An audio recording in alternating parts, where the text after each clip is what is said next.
Private part को छूने लगी, मेरा कपड़ा फाड़ने लगी। आज देश का सिर शर्म से झुक जाना चाहिए। में से किसी ने चंदा दिया हो तो रशीद लेकर आ जाए। चलिए, बहुत सारे प्रदर्शन हो गए, जंतर मंतर पर प्रदर्शन हो गया, जनजीज का प्रदर्शन, भारतीय जनता पार्टी की लानत मलानत, धर्मेंद्र प्रधान का इस्तीफा, ये सब कुछ हो गया।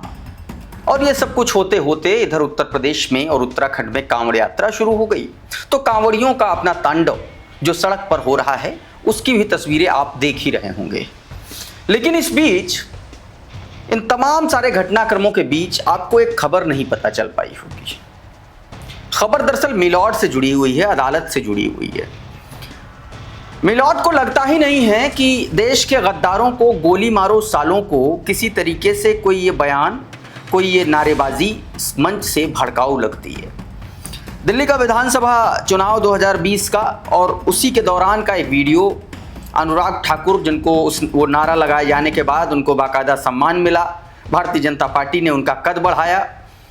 और अब तो मिलॉर्ड भी कह रहे हैं कि बहुत सही हुआ। मतलब मैं जब ये कह रहा हूँ, कह रहे हैं क्योंकि उस फैसले को लेकर के अदालत में, सुप्रीम कोर्ट में जब मामला गया और रिव्यू पिटीशन डाली गई तो मिलॉर्ड ने किस तरीके से बयान दिया, क्या कुछ कहा है, वो मैं आज आपको बताने और दिखाने जा रहा हूं। भारतीय जनता पार्टी के एक विधायक हैं, उन पर आरोप लगे हैं, विनोद सिंह। एक महिला ने सामने आकर के उसके रेप, उसके हत्या करने की धमकी, रेप की कोशिश और बच्ची को मारने की धमकी तक दी है। और उससे आजिज आकर के महिला अब मीडिया के सामने आकर के अपना बयान देती हुई नजर आ रही है। वो बयान भी मैं आपको दिखलाने की कोशिश करूंगा। उधर बांकीपुर में, बांकीपुर की बात कर लें या दतिया विधानसभा सीट की बात कर लें, किस तरीके से भारतीय जनता पार्टी का घमंड टूटा है और यही अहंकार, यही घमंड किस तरीके से भाजपा को ले डूबेगा, उस पर एक बहुत विस्तृत रिपोर्ट छपी है। मैं आपको उसके बारे में भी जानकारी दूंगा। और भारतीय जनता पार्टी और नरेंद्र मोदी के बेहद करीबी माने जाने वाले अजित डोभाल ने जनजीज को लेकर के क्या कहा है वो भी, और क्यों आखिर आज फिर से प्रधानमंत्री का आवास घेर लिया गया, उसके बारे में जानकारी। और गोदी मीडिया पत्रकार अमन चोपड़ा झारखंड में किस तरीके से बेइज्जत किया गया है वो भी तस्वीरें। और विधानसभा के स्पीकर किस तरीके से चेयर की मर्यादा भूल करके भारतीय जनता पार्टी के प्रवक्ता की तरह चेयर से बात कर रहे हैं। मतलब आप समझ रहे हैं कि भाजपा ने किसी भी कुर्सी का, किसी भी पद का सारे का सारा अंतर खत्म कर दिया है। एक एक करके तस्वीरें सब आपके सामने रखता हूं। सबसे पहले ये वीडियो आप देखिए, ये 2020 का वीडियो है।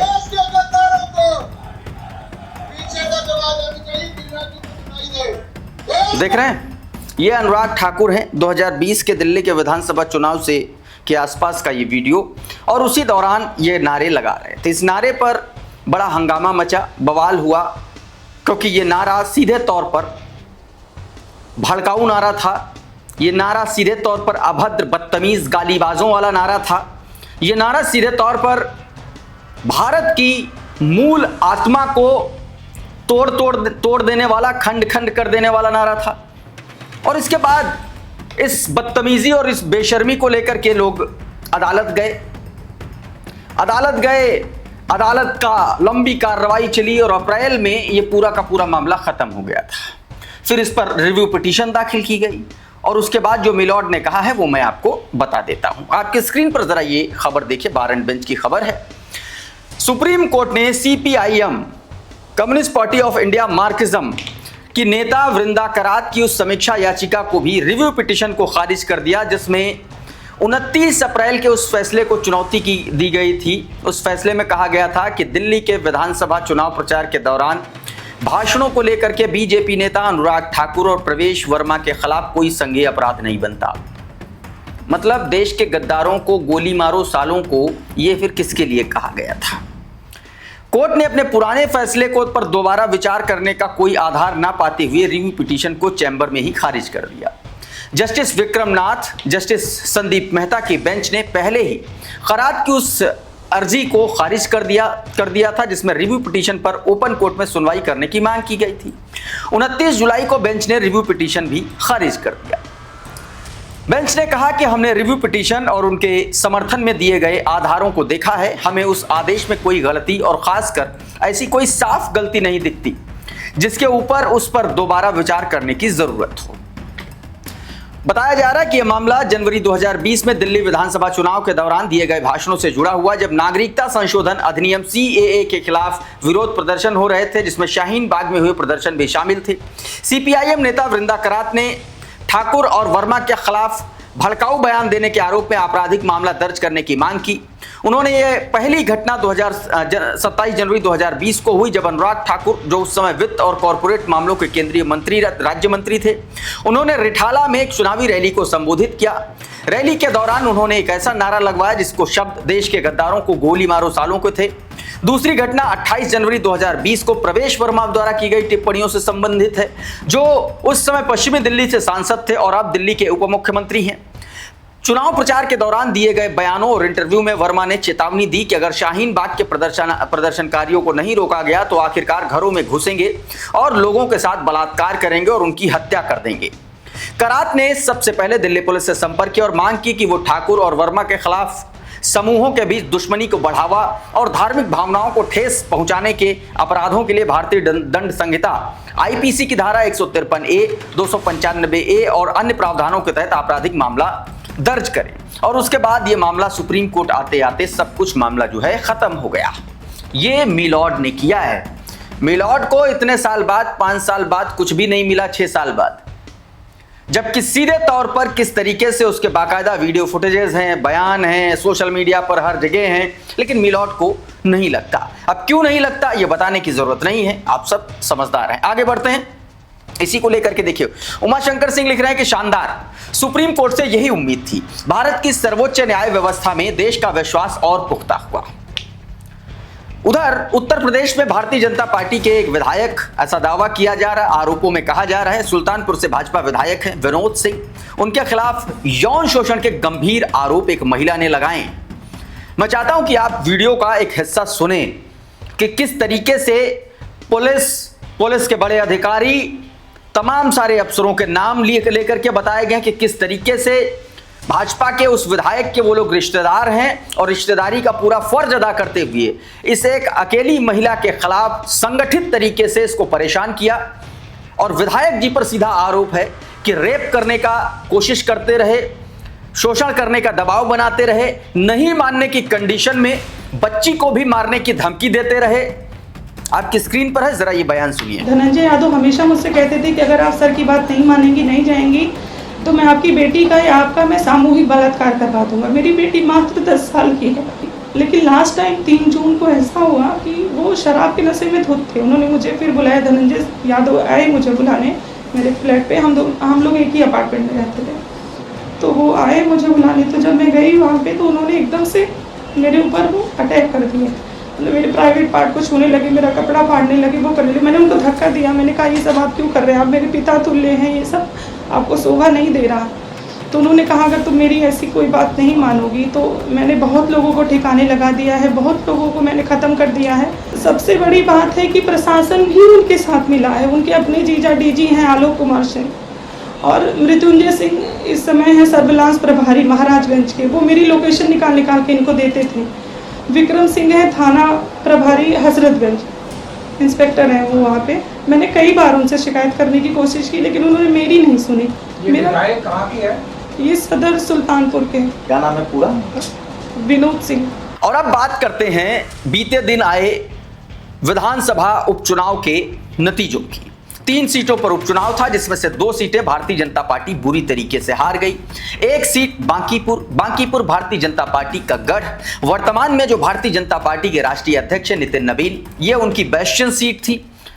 लगातार वो वहां से 2010 से चुनाव जीत रहे थे। पहला चुनाव उन्होंने भी उपचुनाव ही जीता था, ऐसी खबरें हैं। अब एक खबर निकल के सामने आई, खबर इंडियन एक्सप्रेस की है। इंडियन एक्सप्रेस का ये ट्वीट देखिए आपकी स्क्रीन पर। इंडियन एक्सप्रेस का ये ट्वीट बताता है कि भारतीय जनता पार्टी अपने आप को जिल्लेलाही ना समझे, अपने आप को जनता से ऊपर ना समझे, क्योंकि भाजपा का जो कोर वोटर है वो भी नाराज हो सकता है और वो भी आपको आईना दिखा सकता है। लब्बो लुआब पूरा इसका यही है। शीर्षक है BJP gets message from the within and ally, core base can change its mind. साफ साफ कहा गया कि भारतीय जनता पार्टी ये ना समझे कि वो आसानी से जीत जाएगी। भारतीय जनता पार्टी का कोर वोटर भी अपना जो है मन बदल सकता है।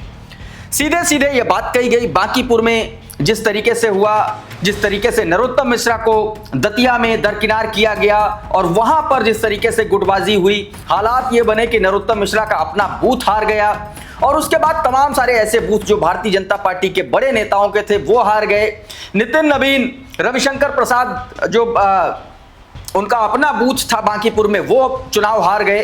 तो ये सीधे तौर पर भारतीय जनता पार्टी के घमंड की हार, उसके एक तरीके से कह लीजिए कि उसकी दादागिरी की हार बताई जा रही है। अभिषेक उपाध्याय लिख रहे हैं कि बांकीपुर में बीजेपी की हार को लेकर के इंडियन एक्सप्रेस में बेहद सटीक विश्लेषण किया है। पहली बात यह है कि बीजेपी का कोर वोट धसक रहा है, जो बहुत बड़ी चेतावनी है। दूसरा मामला एरोगेंस यानी अहंकार का है। ये बहुत ही आम फीडबैक है जो सत्ता में बैठी बीजेपी का करीब करीब हर पावरफुल नेता एरोगेंस का जीवित स्मारक बन चुका है। कभी कभी आप समय को भी अपना सेवक मान लेते हैं और फिर समय को बताते देर नहीं लगती है कि असली मालिक वही होते हैं। उधर अमन चोपड़ा दोस्तों इस समय झारखंड में है। झारखंड में जो छात्र कर रहे हैं वाकई में वो छात्रों की वाजिब मांगे हैं। सबसे पहले तो ये बात हो जानी चाहिए और हेमंत सोरेन की सरकार को उनकी सुननी चाहिए। भारतीय जनता पार्टी जैसी बेशर्मी कम से कम सरकार को नहीं दिखानी चाहिए। लेकिन उससे बड़ा सबक जो है वो गोदी एंकरों को लेना चाहिए। गोदी एंकर दिल्ली में मतलब सिर पर आंदोलन चल रहा था, हिम्मत नहीं जुटा पाए, हौसला नहीं दिखा पाए कि छात्रों के साथ जाकर के उसको कवर कर पाए। लेकिन नफरती खबरों या यूं कह लीजिए कि जैसे ही कोई ऐसा मामला होता है जहां पर विपक्ष घिरता हुआ नजर आता है, ये वहां पर अपना साजो सामान लेकर के पहुंच जाते हैं। और उन्हीं में से एक आदमी अमन चोपड़ा, जो अपने आप को पत्रकार कहता है लेकिन है दरअसल ये पत्रकार नहीं, कहीं से भी ये पत्रकार नहीं है, ये वहां पहुंचा। रिपोर्टिंग पहले मैं चाह रहा हूं सुन लीजिए क्या कह रहा है, फिर सिर्फ लोकेशन का नाम हटा करके दिल्ली उसकी जगह कर दीजिए तो सोचिए ये इस तरीके से बोल रहा होता क्या। देखिए जरा। आज देश का सिर शर्म से झुक जाना चाहिए। छात्रों में जो फर्क किया जाता है ना कि जंतर मंतर के जेंजी है, यहाँ के जेंजी नहीं है, इनके पास बैठने की जगह नहीं है, बारिश हो रही है, तिरपाल नीचे गिर चुकी है। ये देखिए, एक बार हटिए तो पंकज ये देखेंगे, ये सब गीला है, ये सब बारिश की वजह से गीला हो चुका है। ये देखिए, आप देख लिया आपने। अमन चोपड़ा ने ही इस वीडियो को अपने ट्विटर हैंडल पर शेयर किया है। झारखंड मुक्ति मोर्चा जो सरकार में है उस पार्टी ने ऑफिशियल ट्विटर हैंडल पर इसके वीडियो को कोट किया है। सबसे पहले बेशर्मी की बात यह है कि जेएमएम को इन छात्रों की बात माननी चाहिए। यह बेशर्मी नहीं दिखानी चाहिए, यह सिलेक्टिव अप्रोच नहीं चलेगा। भले ही अमन चोपड़ा वो गोदी पत्रकार है, गोदी एंकर है, उसने जो दिल्ली में किया वो बेहद घटिया काम किया।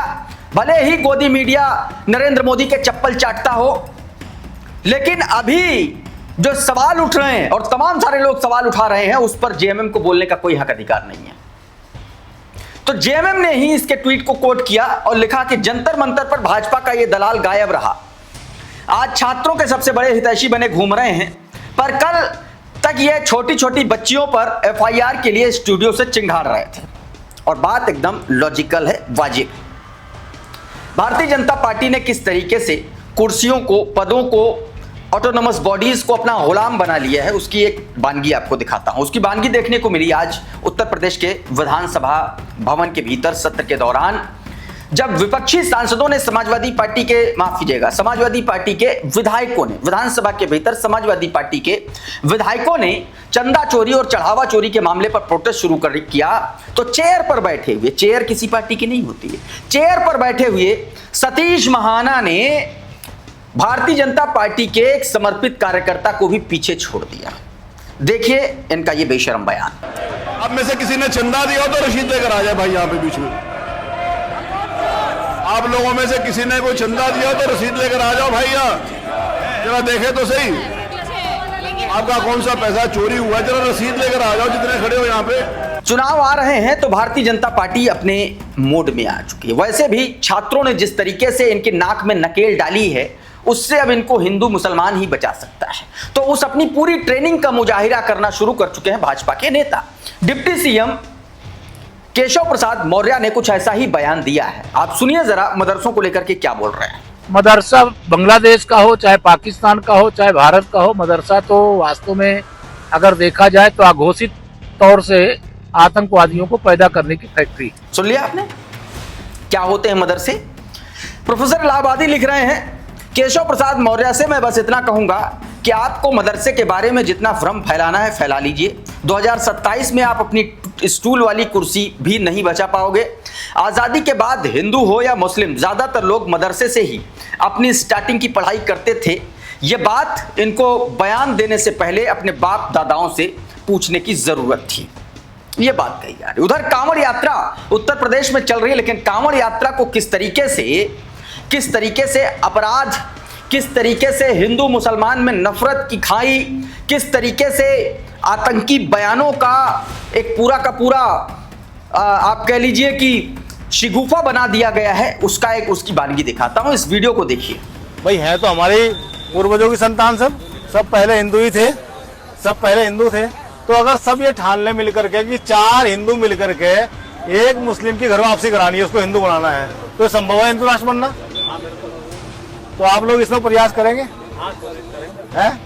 तो अपने जीवन में एक संकल्प लो कि जब तक ये जीवन है बस एक मुस्लिम को अगर घर वापसी करा दोगे तो ये हिंदू राष्ट्र बन जाएगा। इस वीडियो को देखने के बाद आप अपने दिमाग में एक बात जरूर सोचिएगा कि यहां पर अगर ये हिंदू है आदमी, इसकी जगह पर अगर कोई यही बातें मुसलमान कह रहा होता अपने मजहब के लिए, उस स्थिति में क्या होता? इसका इनकाउंटर हो चुका होता?